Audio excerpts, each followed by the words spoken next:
Good morning. This is Dr. Michael Ennis with Ennis Chiropractic. As y'all know, we are an upper cervical specialist office, and we get to see some really unique cases. And some of the cases that I am and our whole office is so passionate about are cases where we get to see young people. Because if we can affect a young person and help them in a positive way, they develop to be a totally different person. And there's a really cool case case study that came out that was talking about the effects of a young 14-year-old girl. She basically, from a young age, 4 or 5, was testing as cognitively deficient. She had poor learning skills, speech skills. She had staring spells in class, and so she was put into a special class for disabilities, learning disabilities. But they did EEGs and they did studies on her, and they showed that her brain was normal, so they couldn't figure out what was going on.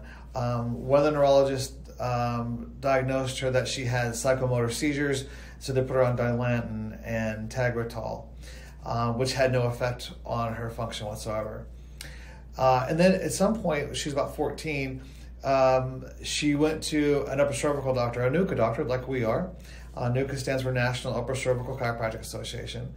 And this doctor determined that the top bone of the neck, that atlas we keep talking about, was affecting her nervous system, the flow of her brain. And so we know that that affects mental functions in a lot of people.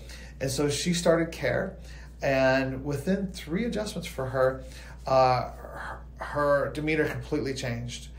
She became much more normal, was attentive. They didn't see any more of the staring seizure stuff. It was really quite amazing. What's interesting about this particular paper is that they noted that when she went out, she would start to regress back to that other state. And as soon as she'd get adjusted, she would come back to normal again. And this repeated at least 4 times. So really interesting paper, interesting case. And that's actually something we see often, and it's not talked about a lot, and I feel like it's something that really needs to be addressed. You know, there's an old saying that as the twig is bent, so grows the tree.